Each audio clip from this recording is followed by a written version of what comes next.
हो गया था।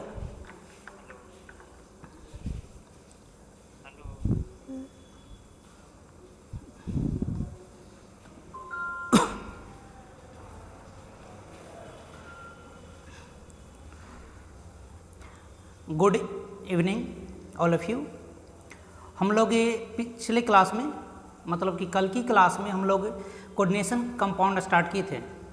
उसमें एक लेक्चर हुआ है जिसमें हम लोग समझ रहे थे कि कोऑर्डिनेशन कंपाउंड किस प्रकार के होते हैं, उनको किस प्रकार से पहचाना जा सकता है। इन सारी बातों को हम लोग पहले क्लास में सीख चुके हैं। आइए हम लोग इस क्लास को और कंटिन्यू करते हैं।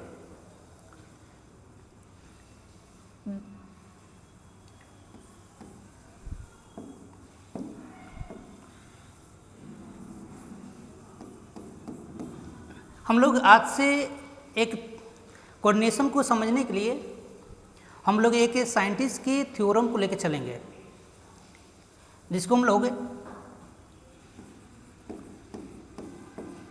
वर्नर्स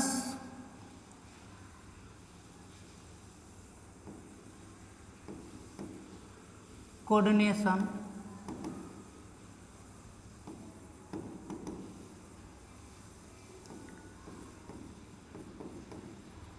कंपाउंड्स थ्योरी, वर्नर के द्वारा कोऑर्डिनेशन कंपाउंड के सिद्धांत को समझाए हैं कि किस प्रकार से कोऑर्डिनेशन कंपाउंड को किस तरह से हम लोग समझ सकते हैं। सबसे पहले वर्नर, ये जो वर्नर है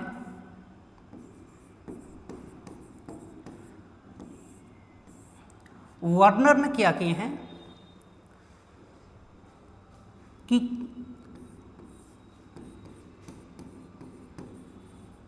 कोऑर्डिनेशन कंपाउंड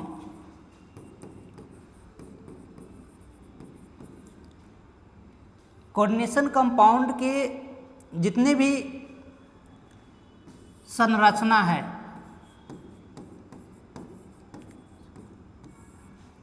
मतलब इसकी जो स्ट्रक्चर है इसके बारे में बताए हैं, और दूसरा इसकी आबंध है,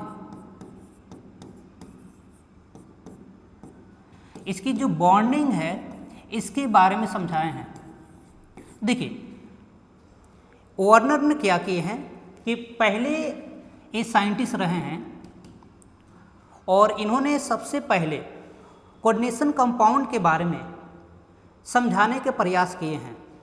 इन्होंने किन किन बातों पर फोकस किए हैं, तो सबसे पहला तो संरचना और दूसरी आबंध, मतलब उनके अंदर बॉन्डिंग कैसा होना चाहिए और उनका स्ट्रक्चर किस प्रकार से है, ये दोनों क्रिया को इन्होंने समझाए हैं। एक बात और याद रखिएगा, वर्नर फर्स्ट साइंटिस्ट रहे हैं इनऑर्गेनिक केमिस्ट्री में। इनऑर्गेनिक केमिस्ट्री में फर्स्ट साइंटिस्ट हैं जिन्हें नोबेल प्राइज दिया गया है। ये डाटा याद रखिएगा नॉलेज के लिए कि वर्नर पहले साइंटिस्ट हुए हैं जिन्होंने नोबेल प्राइज लिए थे। और नोबेल प्राइज किन क्षेत्र में दिया गया था, तो इनऑर्गेनिक केमिस्ट्री में दिया गया था। और किसके लिए दिया गया था, तो इन्होंने कोऑर्डिनेशन जैसे शब्दों के बारे में, कोऑर्डिनेशन कंपाउंड के बारे में समझाए थे। अब देखिए वर्नर के अकॉर्डिंग अगर हम बात करेंगे तो क्या क्या हम लोग को समझ में आएगा। संरचना का मतलब क्या है, स्ट्रक्चर कैसे बनाते हैं, और दूसरा इनके बीच में किस प्रकार से बॉन्डिंग नेचर है, इन सारी चीज़ों को वर्नर ने समझाए हैं। हम लोग एक एक करके इन पॉइंट्स को कवर करेंगे, आप साथ में नोट करते चलिए। ओके हो गया। चलिए देखिए वर्नर के अनुसार हम बात करें हैं, वर्नर के अनुसार की बात करें हैं, वर्नर क्या कहना चाह रहे हैं, तो सबसे पहले वर्नर ने क्या किए हैं कि कोऑर्डिनेशन कंपाउंड क्या होता है, आपकी इस प्रकार से एक स्क्वायर ब्रैकेट होता है और इसमें एक मेटल होगा और साथ में एक लिगेंड होगा। इसके साथ में इधर भी कुछ रह सकता है और इधर भी कुछ रह सकता है। ठीक है, यहाँ पर कुछ भी हो सकता है। यहाँ पर तो जनरली हम लोग मेटल की बात करते हैं, कोई धातु हो सकता है, जबकि यहाँ पर आयंस की बात करते हैं। ये आपका एक कोऑर्डिनेशन कंपाउंड है। तो इसके बारे में क्या क्या बात समझाए हैं, वर्नर क्या कहना चाह रहे थे। तो सबसे पहला पॉइंट वर्नर कहते हैं कि इसमें कोऑर्डिनेशन कंपाउंड जो है इसमें दो प्रकार की वैलेंसी होते हैं। पहला पॉइंट क्या कहते हैं और सबसे मजेदार बात है, देखिए वर्नर के अनुसार कहते हैं कि दो प्रकार की वैलेंसी होते हैं। कितने प्रकार के? तो दो प्रकार के वैलेंसी के बारे में जिक्र किए हैं। वैलेंसी संयोजकता, दो प्रकार की वैलेंसी के बारे में जिक्र किए हैं। देखिए पहला वैलेंसी यहाँ पर इसको कहते हैं फर्स्ट वैलेंसी और ये लिगेंड को सेकेंड वैलेंसी कहते हैं। वर्नर के अनुसार कोऑर्डिनेशन कंपाउंड में दो प्रकार के वैलेंसी होते हैं। पहला वैलेंसी आयंस को कहा गया है और दूसरी वैलेंसी लिगेंड को कहते हैं। तो पहला पॉइंट में लिखेंगे वर्नर के अनुसार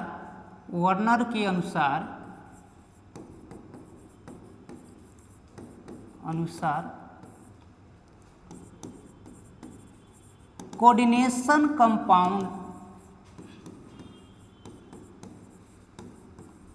में दो प्रकार के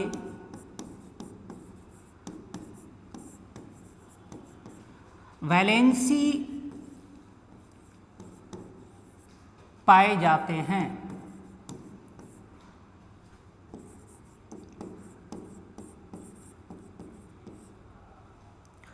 वर्नर पहला पॉइंट में यह कहते हैं, वर्नर साहब आए और समझाने के लिए सबसे पहला पॉइंट ये बात कहते हैं कि कोई भी कोऑर्डिनेशन कंपाउंड होगा इसमें दो प्रकार की वैलेंसी पाए जाते हैं। पहली वैलेंसी होता है जो स्क्वायर ब्रैकेट के बाहर और दूसरी वैलेंसी वो होता है जो स्क्वायर ब्रैकेट के अंदर। ठीक है, तो इन्होंने दो वैलेंसी के जिक्र किए हैं। फर्स्ट वैलेंसी को कहते हैं प्राथमिक वैलेंसी,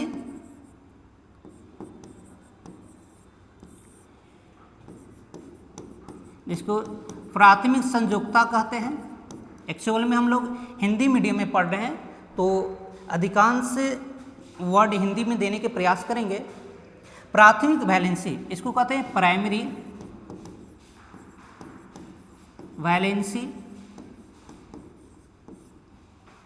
और दूसरा होता है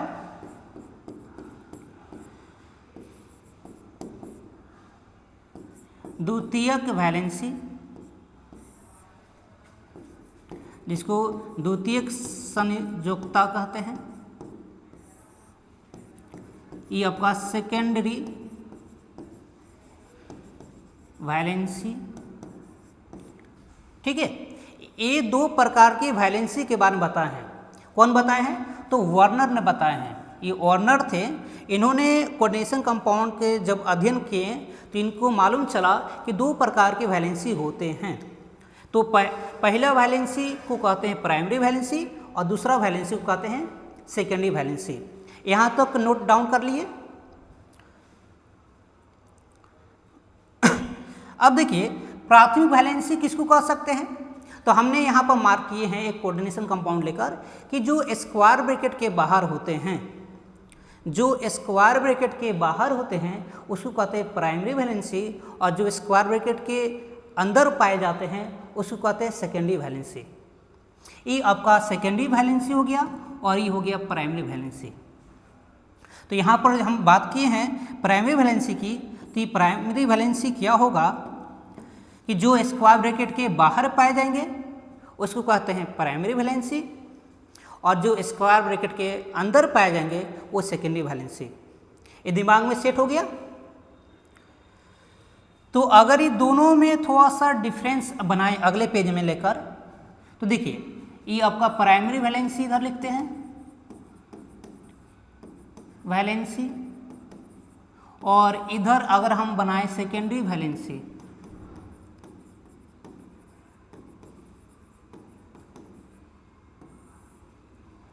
ये आपका प्राइमरी हो गया और ये सेकेंडरी। तो दोनों में क्या डिफरेंस है? तो पहला पॉइंट में अगर हम बात करेंगे, फर्स्ट पॉइंट,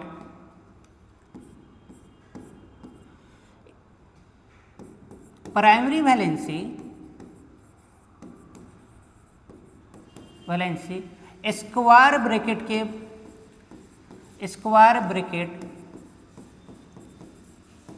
के बाहर पाए जाते हैं।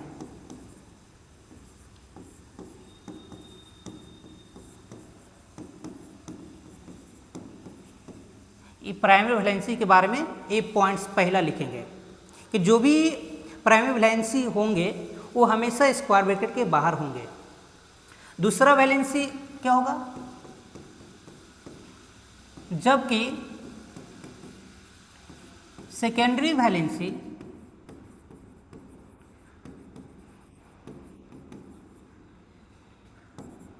स्क्वायर ब्रैकेट के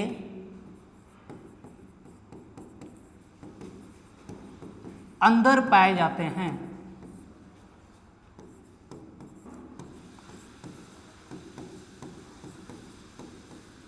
ठीक है, ये पॉइंट हो गया फर्स्ट।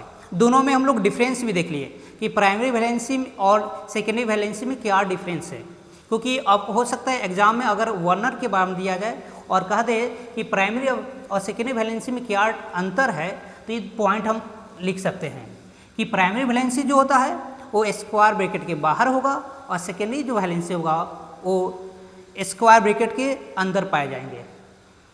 सेकेंड पॉइंट हम कवर करेंगे। तो देखिए यहाँ पर हम फिर से बनाते हैं, ये आपका कोऑर्डिनेशन के बताने के लिए सबसे स्क्वायर ब्रैकेट लेते हैं। इसके अंदर में एक मेटल होगा, दूसरा होगा लिगेंड।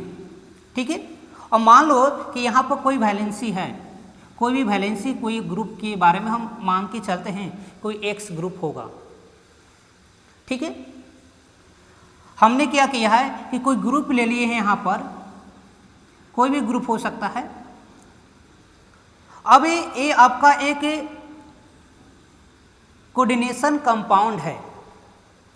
आप जानते हैं कि जब भी किसी भी कोऑर्डिनेशन कंपाउंड को पानी के अंदर में डालेंगे, इसको पानी के अंदर में डालेंगे तो ये दो भाग में टूट जाएंगे। एक तो स्क्वायर ब्रैकेट जैसा था वैसा मिलेगा, और दूसरा क्या होगा, ये जुड़ा हुआ जो ग्रुप है ये बाहर निकल जाएगा आयन के रूप में। यहाँ पर प्लस हो जाएंगे और यहाँ पर माइनस होंगे। ठीक है, तो ये क्या हुआ कि जल में जैसे गया तो ये वैलेंसी जो हुआ आयनित हो गया। देखिए प्राइमरी वैलेंसी क्या होता है कि जल में जाने के बाद आयनित हो जाते हैं, मतलब कि आयोनाइज हो जाते हैं, जल में ये टूट जाते हैं, बिखर जाते हैं। तो प्राइमरी वैलेंसी की कंडीशन में लिखते हैं कि प्राइमरी वैलेंसी आयोनाइजेबल है, मतलब कि आयनित होते हैं। लेकिन देखो ये सेकेंडरी वैलेंसी आपका है, यहाँ पर जो स्क्वायर ब्रैकेट के अंदर में है ये आपका कौन सी वैलेंसी है, चलो बताओ कौन सा है। तो ये आपका सेकेंडरी वैलेंसी है। अगर ये सेकेंडरी वैलेंसी है तो देखिए तो पानी में गया लेकिन इसके बावजूद भी ये नहीं अलग हुआ मेटल से। अगर ये मेटल से अलग नहीं हुआ तो इसको कहते हैं कि आयोनाइज नहीं हुआ, ये जल में जाने के बाद नहीं टूटे। प्राइमरी वैलेंसी टूट जाते हैं जबकि सेकेंडरी वैलेंसी जैसा का वैसा रहता है। इसलिए हम पॉइंट नंबर सेकंड में ये बात लिख सकते हैं, प्राइमरी वैलेंसी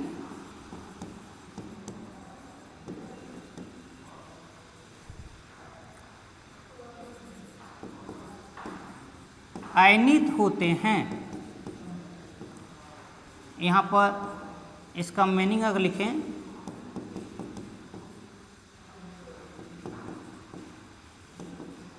आयोनिजेबल आयनित होते हैं, ठीक है। और सेकेंडरी वैलेंसी क्या होगा, 0.0 सेकेंड है, जबकि सेकेंडरी वैलेंसी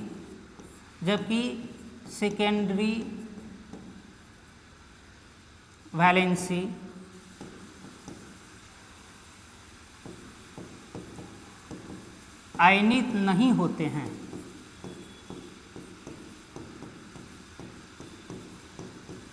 ये बात क्लियर हो गया कि प्राइमरी और सेकेंडरी वैलेंसी में क्या अंतर है। तो ये होता है, ये क्या होगा, जल में टूटेंगे, ये आपका जल में टूट जाएंगे, जबकि जल में नहीं टूटते हैं। ये बात आपको यहाँ से क्लियर हुआ। इस चीज़ को हम यहाँ से हटा देते हैं।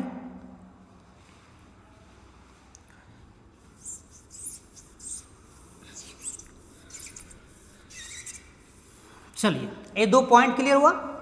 तीसरा पॉइंट क्या लिख सकते हैं, देखिए थर्ड नंबर पॉइंट अगर हमको बनाना है तो क्या सोच सकते हैं। तो ये आपका था, ये मेटल, ये लिगेंड और यहाँ पर कोई ग्रुप लगा हुआ था, जैसा था वैसा बना दिए फिर से। अब क्या देखिए,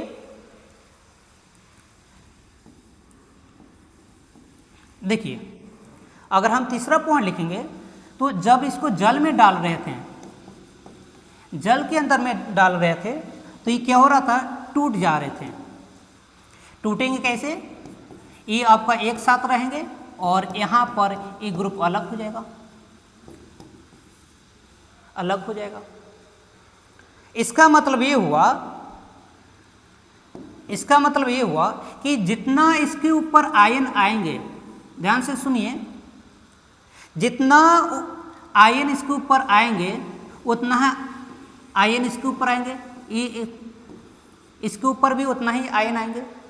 मतलब कि चार्ज, यहाँ पर जो चार्ज दिखाई दे रहा है प्लस और माइनस का, तो जितना इस ग्रुप पर रहेगा उतना इसके ऊपर होगा।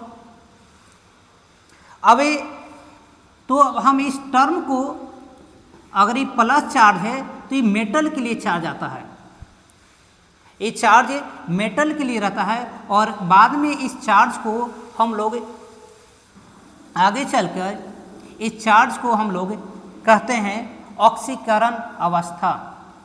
यह चार्ज आगे चलकर ऑक्सीकरण अवस्था के बारे में बताता है। मतलब हम कह सकते हैं कि प्राइमरी वैलेंसी, ध्यान सुनिएगा, प्राइमरी वैलेंसी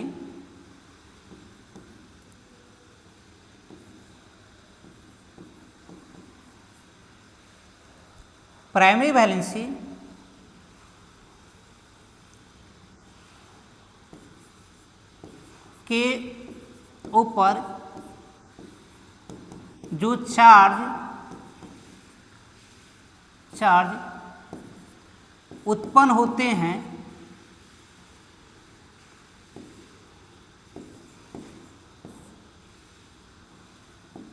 या जो चार्ज डेवलप होते हैं, उसके बराबर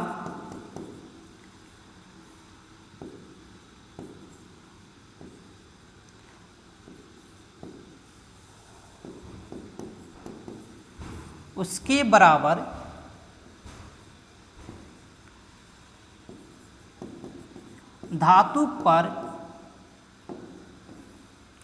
ऑक्सीकरण संख्या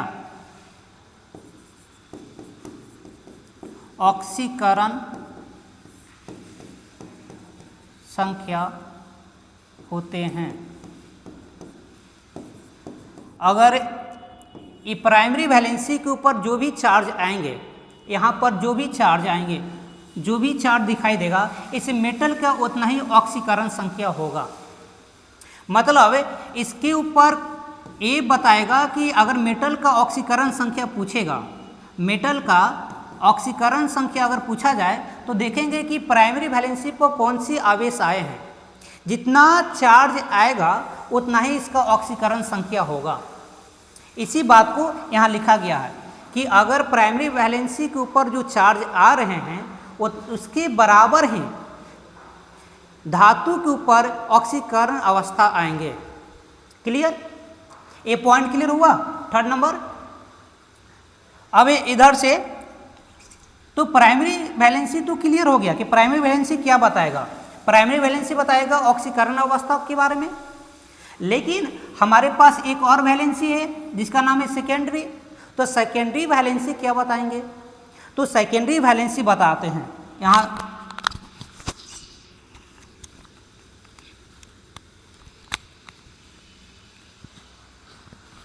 सेकेंडरी वैलेंसी आपको बताते हैं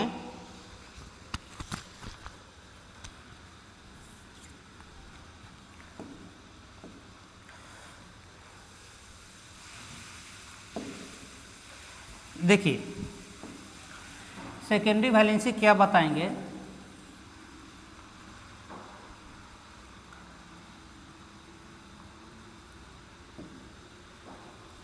ये आपका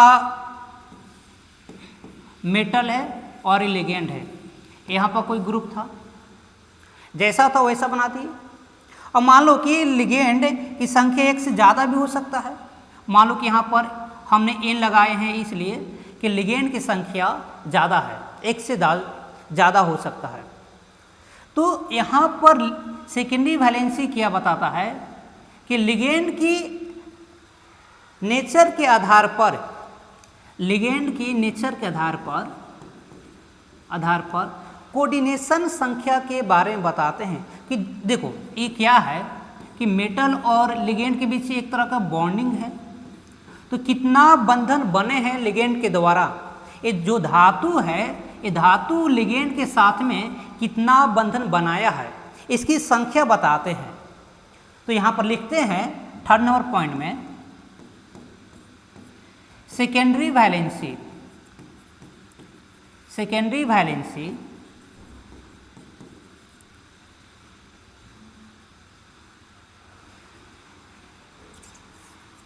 आपका सेकेंडरी वैलेंसी क्या बता रहा है? तो कोऑर्डिनेशन संख्या के बारे में। सेकेंडरी वैलेंसी कोऑर्डिनेशन नंबर, जिसको हम लोग समन्वय संख्या भी कहते हैं, ये हिंदी टर्म हो गया। कोऑर्डिनेशन नंबर के बारे में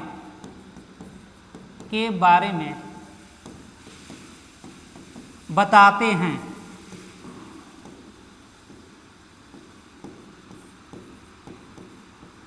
ये हो गया आपका दोनों वैलेंसी के बारे में जिक्र। पहले वैलेंसी क्या होता है, सेकेंडरी वैलेंसी क्या होता है, दोनों में क्या डिफरेंस है, इन सारी चीज़ों के बारे में इन्होंने बताए थे, वर्नर के माध्यम से समझे थे। कोई भी कंपाउंड अगर है तो उसमें कौन सी वैलेंसी होगा, प्राइमरी अगर है तो क्या क्या बताएगा, सेकेंडरी अगर है तो क्या क्या बताएगा, इन सारी चीज़ों के बारे में हमने बता चुके हैं। और इस प्रकार से उन्होंने स्ट्रक्चर भी ड्रॉ किए थे, बॉन्डिंग के साथ में स्ट्रक्चर बनाने के लिए तरीका भी बताए थे। तो हम स्ट्रक्चर अभी नहीं डील करेंगे, लेकिन जो जो कंडीशन था वर्नर के थ्योरी में उन सारे कंडीशन को हमने लिख दिए। ठीक है, अब हम लोग आगे चलते हैं। ये आप इसको अच्छी तरह से नोट कर लीजिएगा, अगले पेज में चलते हैं। अब देखिए हम लोग क्या क्या डील करेंगे। इसके बाद हम लोग दो चीज़ सीख रहे थे। एक तो बार बार टर्म यूज हो रहा था ऑक्सीकरण संख्या, ऑक्सीकरण संख्या, और दूसरा हम लोग टर्म यूज कर रहे थे कोऑर्डिनेशन संख्या।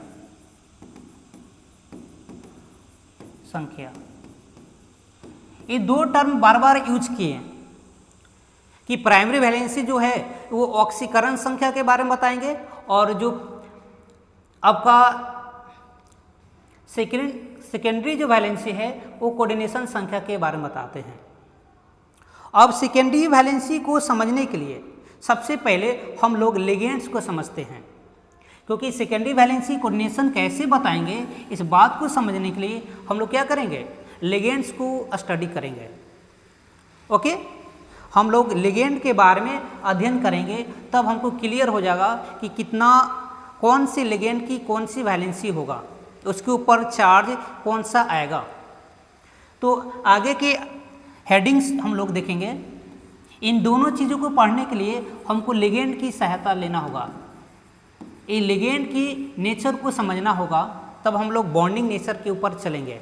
ठीक है, तो उन्होंने इसके बाद लिगेंड्स के बारे में बताएं। ये आपका लिगेंड है,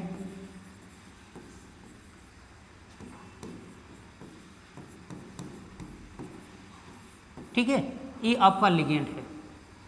लिगेंड के बारे में उन्होंने बताना स्टार्ट किए कि लिगेंड किस तरह से बॉन्डिंग बनाते हैं। तो सबसे पहले हम लोग को ये समझना होगा कि लिगेंड होता क्या है। पहला सवाल तो ये दिमाग में आना चाहिए कि जो हम लोग पढ़ रहे हैं तो इसमें लिगेंड क्या होता है।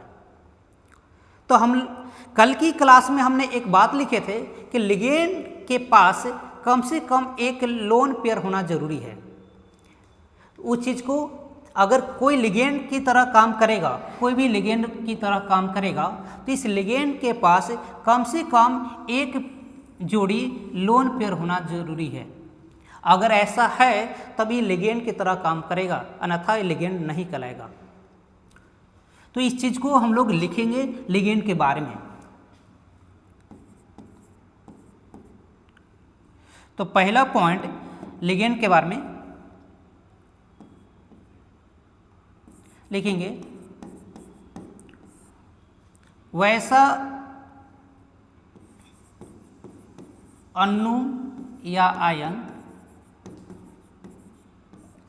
वैसा अणु या आयन जिसके पास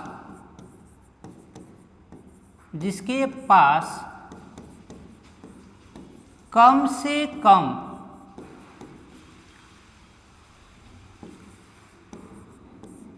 एक जोड़ी लोन पेयर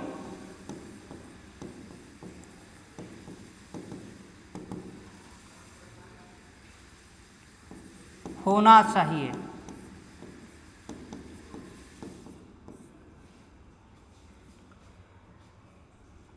या होते हैं लिख देते हैं, होते हैं, उसे लिगेंड कहा जाता है।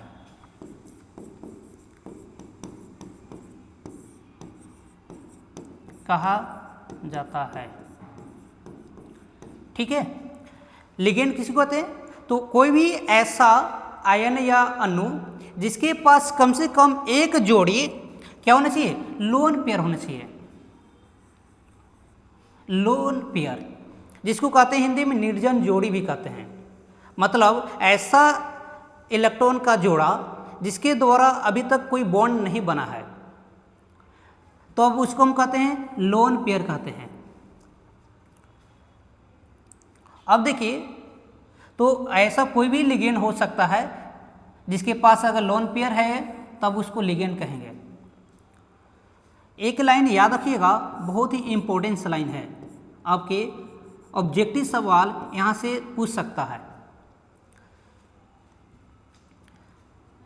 लिखेंगे क्या, देखिए, लिगेंड की प्रकृति बेसिक होती है।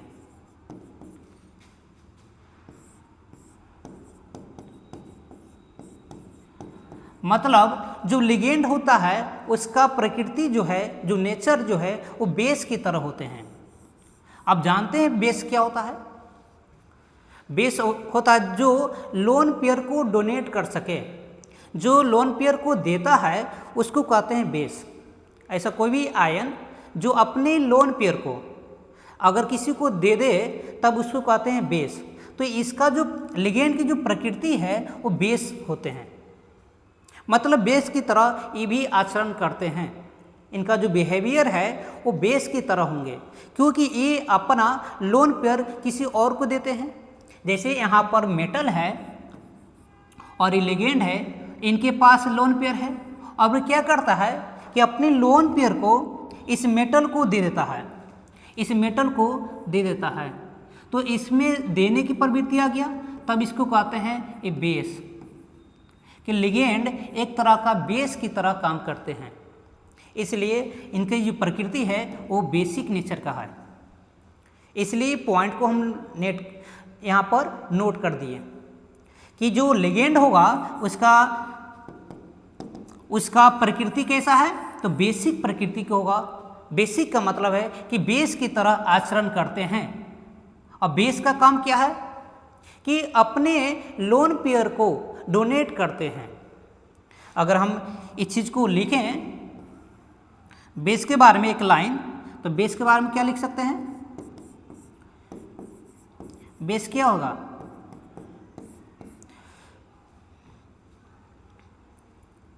लिखेंगे वैसा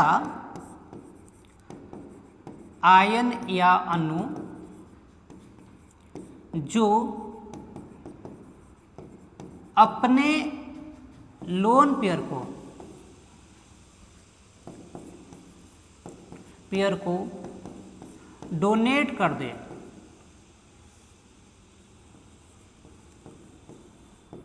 ठीक है, डोनेट का मतलब होता है किसी को दे देना, डोनेट कर देता है। वैसा आयन या अणु जो अपने लोन पेयर को डोनेट कर दे या करता है उसे बेस कहते हैं।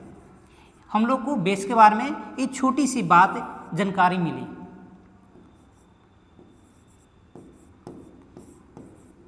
ठीक है, ये पॉइंट सबको दिमाग में हो जाना चाहिए कि जो बेस होगा वो अपने आयन को क्या करता है?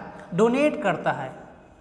इनके पास जो भी आयन के रूप में लोन पेयर होते हैं, ये लोन पेयर को डोनेट कर देते हैं किसी न किसी मेटल के साथ में।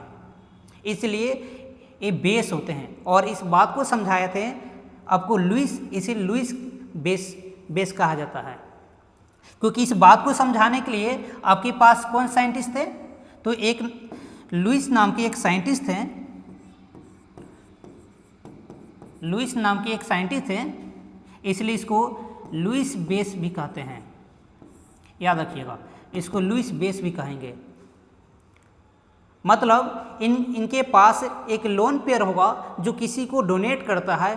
तो इस बात को समझाने के लिए लुईस ने सबसे पहले बात बताए थे, इसलिए लुईस बेस के नाम से भी जानते हैं। और लिगेंड इसी तरह से काम करते हैं, इसे लिगेंड की प्रकृति भी बेसिक हो जाएगा। और अब जानते हैं कि लिगेंड कहलाने के लिए कम से कम एक पेयर लोन पेयर होना जरूरी है। क्लियर? तो ये पॉइंट बहुत इंपॉर्टेंस है लिगेंड के बारे में। अब आइए हम लोग लिगेंड के लोन पेयर के आधार पर, लोन पेयर के डोनेशन के आधार पर हम लोग इसको क्लासिफिकेशन करते हैं कि लिगेंड के प्रकार हो सकते हैं। लिगेंड अगर एक लोन पेयर को डोनेट करे तब वो मोनोडेंटेड लिगेंड कहलाते हैं। जब लिगेंड दो लोन पेयर को डोनेट करता है तब इसको बाइडेंटेड कहते हैं। और अगर दो से ज़्यादा करते हैं तो पॉलीडेंटेड कहते हैं। तो उन सारे प्रकार को हम लोग देख सकते हैं। तो ये पॉइंट लिख लीजिए और आगे लिखिएगा, हेडिंग बनाइएगा।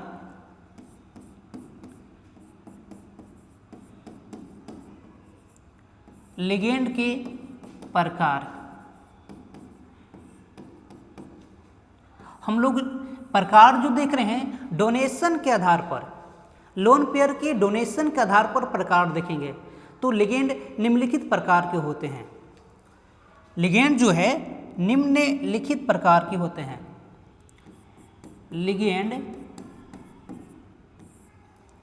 निम्नलिखित प्रकार के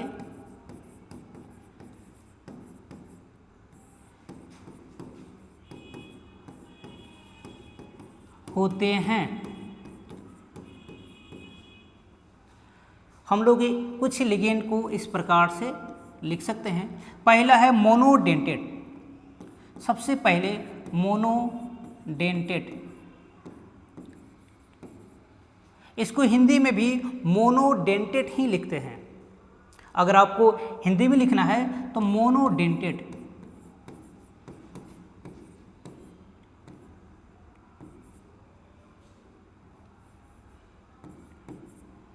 इसको मोनोडेंटेट कहते हैं। ठीक है। दूसरा हम लिखेंगे बाईडेंटेट, या इसी को डाई भी लिखा रहता है। बाई या डाई दोनों शब्द लिखा रहेगा, या तो पहले बाई लिखा रहेगा या पहले डाई लिखा रहेगा। तो बाईडेंटेट भी कहते हैं, या बाईडेंटेट या डाईडेंटेट, इसका मतलब है ये आपका बाईडेंटेट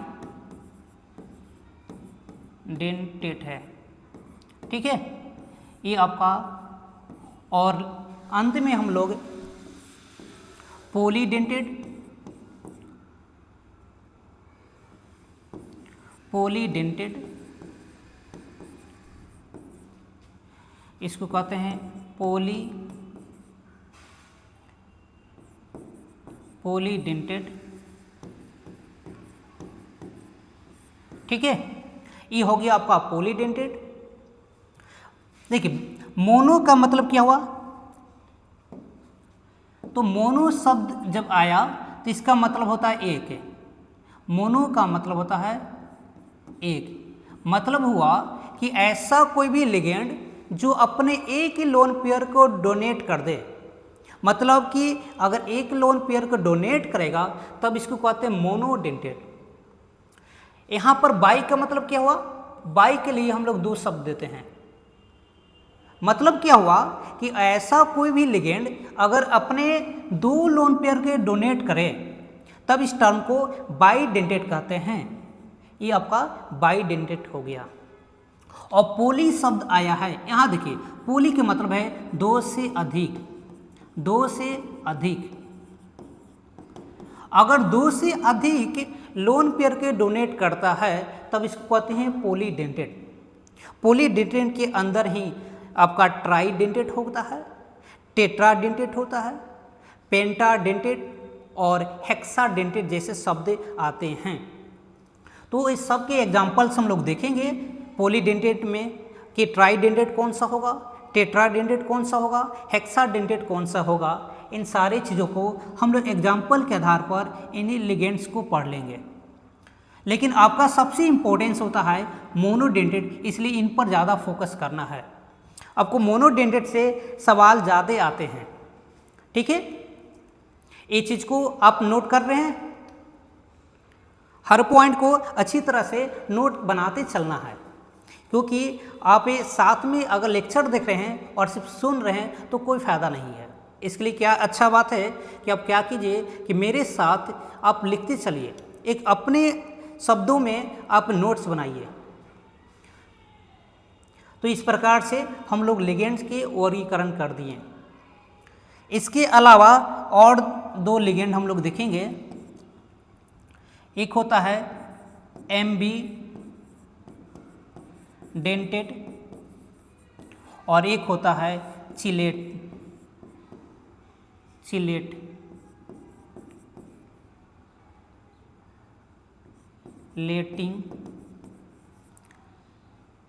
लिगेंड। इन्हीं लिगेंड के बारे में हम लोग स्टडी कर लेते हैं। ये सारे लिगेंड हम लोग एक एक करके समझेंगे। हम लोग दो लिगेंड नीचे लिखे हैं, ये दो लिगेंड के बारे में हम लोग स्टडी करेंगे अच्छे से। पहला है एम्बीडेंटेट। यहाँ पर एम्बीडेंटेट मतलब वैसा लिगेंड जिसके पास दो टर्मिनल से, ऐसा कोई भी लिगेंड, जैसे हम एक एग्जांपल से देते हैं।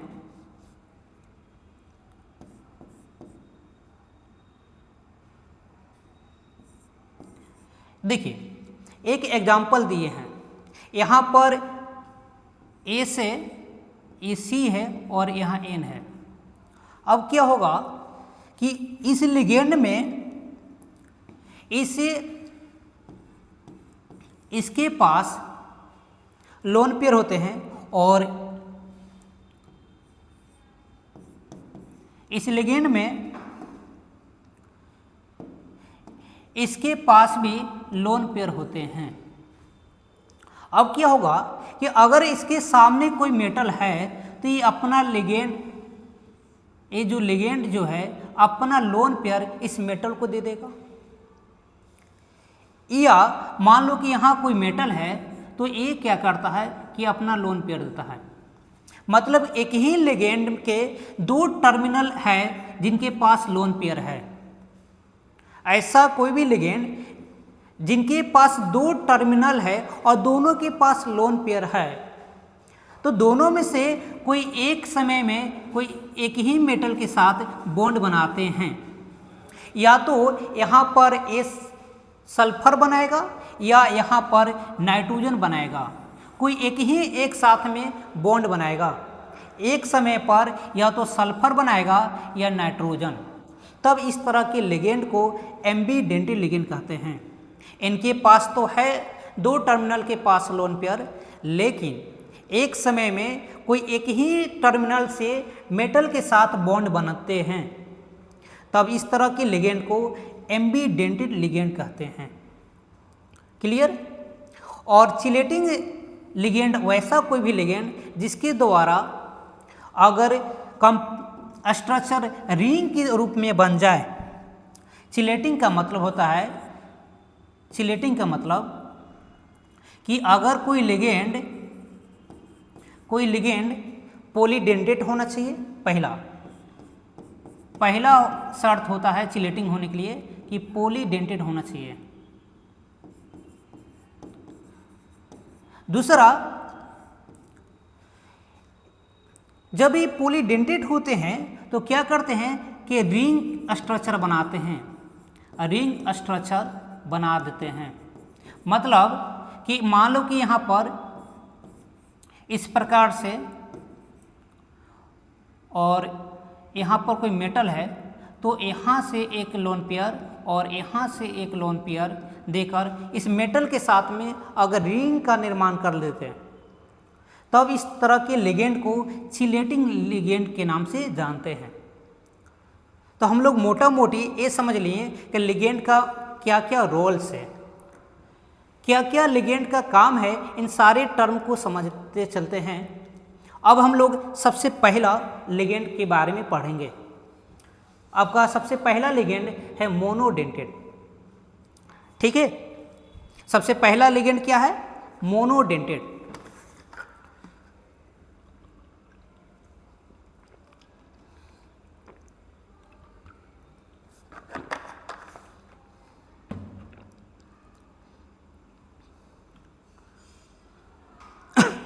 चलिए, सबसे पहला लिगेंड जो है मोनोडेंटेड है। अगले पेज पर चलते हैं हम। सबसे पहला लिगेंड जो है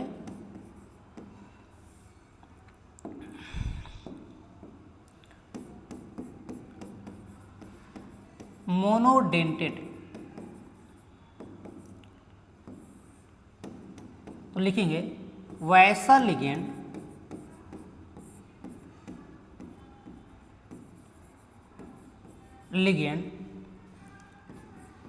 जिसके पास एक जोड़ी,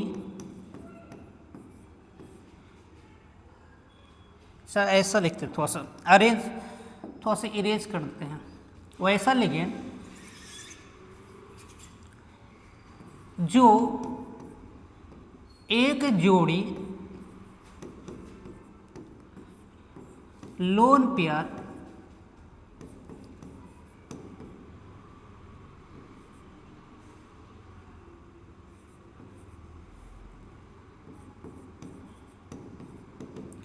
ठीक है, जो एक जोड़ी लोन पेयर डोनेट करते हैं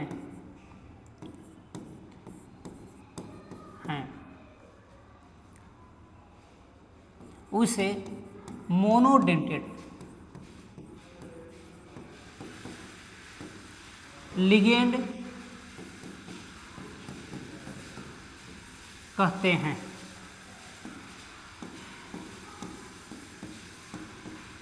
मतलब क्या हुआ कि मोनोडेंटेट कहलाने के लिए इसमें क्या होगा कि एक जोड़ी जो है लोन पेयर, एक जोड़ी जो लोन पेयर है क्या करता है, डोनेट करता है। अगर ये डोनेट करेगा तब इसको कहते हैं मोनोडेंटेट। ठीक है, तो मोनोडेंटेट के एग्जाम्पल्स, उदाहरण एग्जाम्पल्स की बात करते हैं तो जितने भी हाइड्रोजन आयंस हैं, एक्स को रिप्रेजेंट करते हैं हाइड्रोजन्स के, ये जो हाइड्रोजन होते हैं इसको कहते हैं एक्स। यहाँ पर आपका सबसे पहले ये आपका फ्लोरो आए, सबसे पहले फ्लोरो, ये फ्लोरो है, इसके पास एक पेयर लोन पेयर है। इसके बाद क्लोरो इसके पास है, इसको पढ़ते हैं क्लोरो। इसके बाद फिर ब्रोमो इसके पास भी है। इसके बाद आइडो,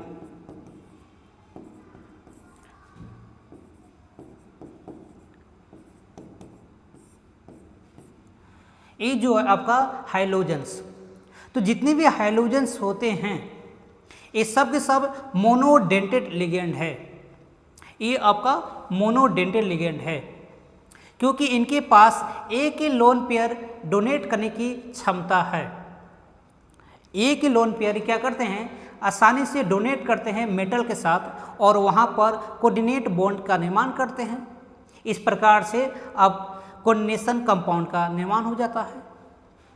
तो यहाँ पर जितने भी हाइड्रोजन्स की बात कर रहे हैं वो क्लोरो हो या वो फ्लोरो हो या वो ब्रोमो हो, यहाँ ब्रोमो लिख लीजिए, ब्रोमो या आइडो हो, ये सब के सब एक जोड़ी लोन पेयर डोनेट कर देंगे। इसके अलावे और होते हैं, इसके अलावे और होते हैं। तो यहाँ पर हम लोग वाटर की बात करते हैं।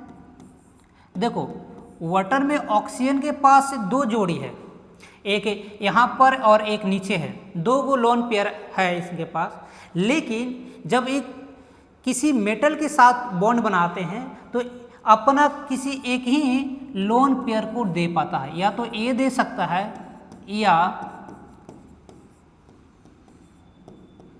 या मेटल के साथ में ये अपना लोन पेयर दे सकता है। दोनों में से कोई एक ही दे सकता है, इसलिए ये भी एग्जाम्पल है मोनोडेंटेट का। इसके अलावा आपका अमोनिया है जिसको एमीन कहते हैं। यहाँ पर देखो, यहाँ पर इसको एक्वा कहते हैं, इसका एक्वा नाम है और इसका नाम है एमीन। ऐसे हम लोग कहीं और पढ़ते हैं अमोनिया, लेकिन यहाँ पर एमीन शब्द का यूज करते हैं। ये एक नाइट्रोजन के पास एक लोन पेयर होते हैं जो कि मेटल के साथ बॉन्ड बनाते हैं। तो ये सब एग्जाम्पल है किसका, मोनोडेंटेट लिगेंड का एग्जाम्पल्स है। ठीक है, ये कैसा है, मोनोडेंटेट लिगेंड का एग्जाम्पल्स है। और हम एग्जाम्पल्स लिखेंगे और एग्जाम्पल्स लिखेंगे। ये दो हो गया आपका, इधर से हो गया एग्जाम्पल्स एमीन और एक्वा। इसके बाद आपका CO। देखो एक आपको CO मिलेगा, लेकिन CO में लिखने का थोड़ा सा तरीका अलग होता है। अगर इस तरह से लिखा गया है C और छोटा सा O दिया हुआ है तब इसको कहते हैं कोबाल्ट। अगर दोनों लगभग बराबर है तब इसको कहते हैं कार्बोनाइल। कार्बोनाइल, ये आपका कार्बोनाइल जो है ये लिगेंड की तरह बिहेव करता है। और यहाँ पर जो कोबाल्ट है ये बिहेव करता है आपको मेटल की तरह। ये एक मेटल है और ये एक लिगेंड है। तो ये बात को ध्यान रखना है कि CO लिखा हुआ है तो अगर ये मेटल के रूप में है कि ये आपका लिगेंड के रूप में है, ये आपको पहचान करना होगा। तो याद रखिएगा, हम यहाँ पर इसकी बात कर रहे हैं, ये लिगेंड की तरह बिहेव करेगा और इसका नाम है कार्बोनाइल। इसका नाम है कार्बोनाइल, ठीक है, इसका नाम है कार्बोनाइल। ये आपको ध्यान में रहना चाहिए कि CO का मतलब होता है कोबाल्ट भी और CO का मतलब होता है कार्बोनाइल भी। तो लिगेंड की तरह काम करेगा तो कार्बोनाइल कहलाएगा, अगर ये मेटल की तरह काम करेगा तो ये आपका कोबाल्ट होगा। और एग्जाम्पल देखिए, एक होता है आपका OH-, इसको कहते हैं हाइड्रोक्सी। ये आपका हाइड्रोक्सी हो गया, ये हाइड्रोक्सी आयन है, इसको हाइड्रोक्सी, ये भी आपको लिगेंड। इसके बाद ये आपका साइनो हो गया, इसका नाम है साइनो, ये आपका साइनो हो गया। ये सब के सब एग्जाम्पल्स मोनोडेंटेड लिगेंड का है। मतलब ये सब लिगेंड्स अगर किसी मेटल के साथ संपर्क में रहेंगे तब एक जोड़ी लोन पेयर अपना डोनेट कर देगा, मतलब एक ही लोन पेयर से यहाँ बॉन्ड बना लेंगे, ठीक है। यहाँ जैसे यहाँ पर बॉन्ड बना है उसी प्रकार से यहाँ बॉन्ड बनाएंगे। यहाँ पर देखिए अगर अमोनिया है तो देखिए किस तरह से बॉन्ड बनाएंगे, यहाँ कोई मेटल है तो इसके साथ बॉन्ड बनाएंगे, ये कार्बोनाइल है तो इसके साथ बॉन्ड बनेगा, ये आपको हाइड्रोक्सी है तो इसके साथ बॉन्ड बनेगा, क्योंकि यहाँ पर लोन पेयर होते हैं। याद रखिएगा, यहाँ पर लोन पेयर हैं, ये लोन पेयर के कारण बॉन्ड बनाते हैं, ठीक है, ये अपना लोन पेयर से बॉन्ड बना लेते हैं। तो ये सब के सब आपका एग्जाम्पल है मोनोडेंटेड का। अब देखिए मोनोडेंटेड में आपने एग्जाम्पल का ऑब्जर्वेशन किए होंगे कि कुछ ही मोनोडेंटेड जो होते हैं, मोनोडेंटेड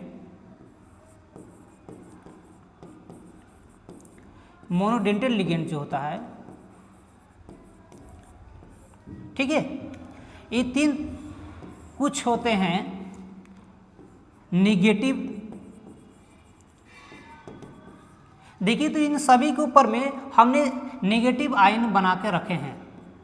देखिए सबके ऊपर में हमने निगेटिव बना के रखे हुए हैं, मतलब मोनोडेंटेड निगेटिव आयन भी होते हैं। यहाँ पर देखिए, यहाँ पर किसी के ऊपर में आप वाटर की बात करो, मतलब एक्वा जिसको कहते हैं, आप एमीन की बात करो, आप कार्बोनाइल की बात करो, इन पर किसी तरह का कोई चार्ज नहीं है, तब इस तरह के लिगेंड को न्यूट्रल लिगेंड कहते हैं। न्यूट्रल है, ये उदासीन है, ये आपका ऋणायन और बहुत कम पॉजिटिव होते हैं, लेकिन एक आध गो पॉजिटिव ही आयन होते हैं जिसको हम लोग धन आयन, अगर इसके ऊपर प्लस चार्ज होगा तब धन आयन होंगे। जैसे धन आयन में एक एग्जांपल हम कर सकते हैं, यहाँ पर NO+, ये आपको नाइट्रोसियम है जो कि एक पॉजिटिव मोनोडेंटेड लिगेंड है। तो इस प्रकार से आपके मोनोडेंटेड लिगेंड निगेटिव भी होते हैं, याद रखिएगा, निगेटिव भी होते हैं, ये न्यूट्रल भी होते हैं और पॉजिटिव भी होते हैं। ऋणायन भी होंगे, उदासीन भी होंगे और धनायन भी होंगे। धनायन कम मिलेंगे, लेकिन आपको निगेटिव ज़्यादा से ज़्यादा मिलेंगे और न्यूट्रल फिर उसके बाद। ये एग्जाम्पल्स आपने एक्वा, एमीन और कार्बोनाइल का एग्जाम्पल याद कर लिए तो आपके बल्ले बल्ले हो जाएंगे। आसानी से आपको मोनोडेंटेड लिगेंड के बारे में आप बहुत अच्छी तरह से समझ गए। अब ये इस प्रकार से बॉन्ड बनाएंगे जैसे एक एग्जांपल हम करते हैं,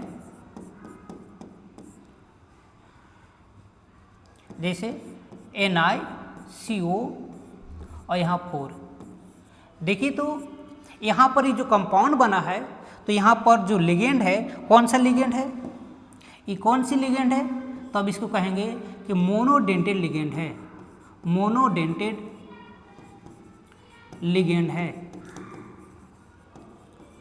और मोनोडेंटेड लिगेंड में भी कौन सा मोनोडेंटेड है, तो ये न्यूट्रल एक तरह का है, न्यूट्रल लिगेंड है।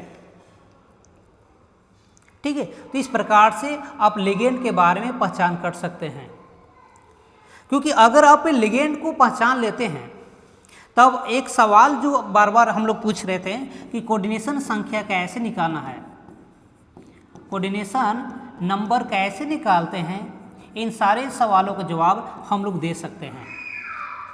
अगर मान लो कि सपोज इस सवाल में कोऑर्डिनेशन संख्या पूछ लिया, क्या पूछ लिया है, इस सवाल में कोऑर्डिनेशन संख्या कैसे निकालते हैं, या इस सवाल के अंदर में कोऑर्डिनेशन संख्या कितना होगा, तो क्या करना है कोऑर्डिनेशन संख्या के लिए कि लिगेंड की प्रकृति कैसा है, किस प्रकार के लिगेंड है।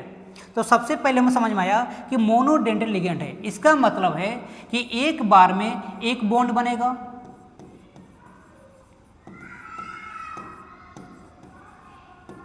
बताइए ये मोनोडेंटेड है तो एक लोन पेयर देगा, अगर देगा तो अब एक कोऑर्डिनेट बॉन्ड बनेगा। देखो तो अगर ये मेटल है और ये एक CO लिगेंड है, ठीक है, इसने क्या किया है कि इस मेटल के साथ में एक बॉन्ड बनाया है,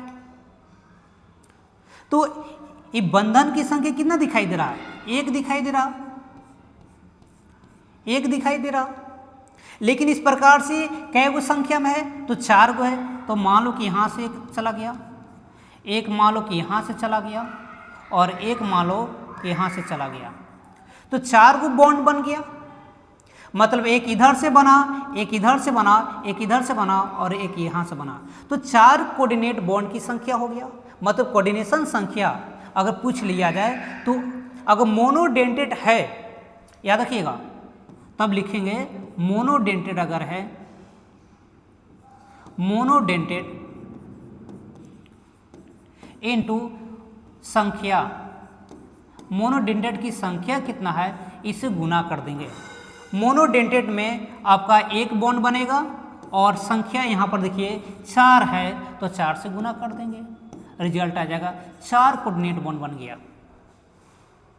कोई भी डेंटेड अगर लिगेंड है उसमें संख्या से गुना कर देंगे उनकी लिगेंड की पहचान करके, ठीक है। तो मोनोडेंटेड जितनी भी होंगे उनके द्वारा कोऑर्डिनेशन नंबर पूछ लिया तो सबसे पहले मोनोडेंटेड के द्वारा एक बॉन्ड बनेगा और संख्या कितना है उतना से गुना कर दीजिए, यह आपका कोऑर्डिनेशन नंबर निकल जाएगा।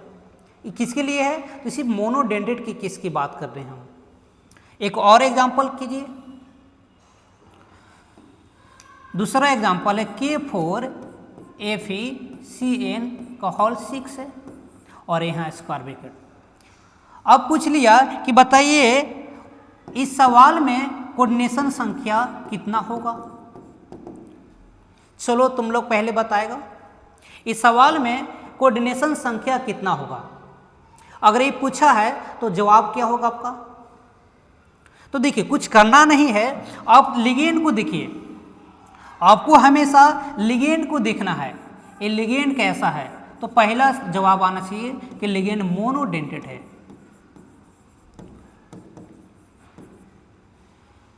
अगर मोनोडेंटेड लिगेंड है, ठीक है, मोनोडेंटेड लिगेंड है, अगर मोनोडेंटेड है तो CN निकालने के लिए मोनोडेंटेड के लिए एक शब्द देंगे और संख्या दूसरा चेक कर लेंगे कि संख्या कितना है। तो देखिए तो यहाँ पर संख्या लगा हुआ है, ये संख्या 6 है, तो 1 में 6 से गुना कर लीजिए 6, इसका उत्तर हो जाएगा 6। मतलब कोऑर्डिनेशन नंबर 6 हो गया। इस कंपाउंड का कोऑर्डिनेशन नंबर 6 बोलेंगे। तो इस प्रकार से हम लोग मोनोडेंटेड लिगेंड के बारे में स्टडी करने से कोऑर्डिनेशन संख्या क्लियर हो गया।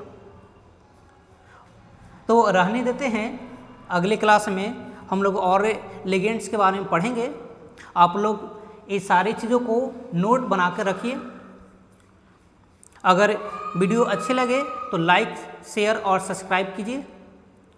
ठीक है, चलिए।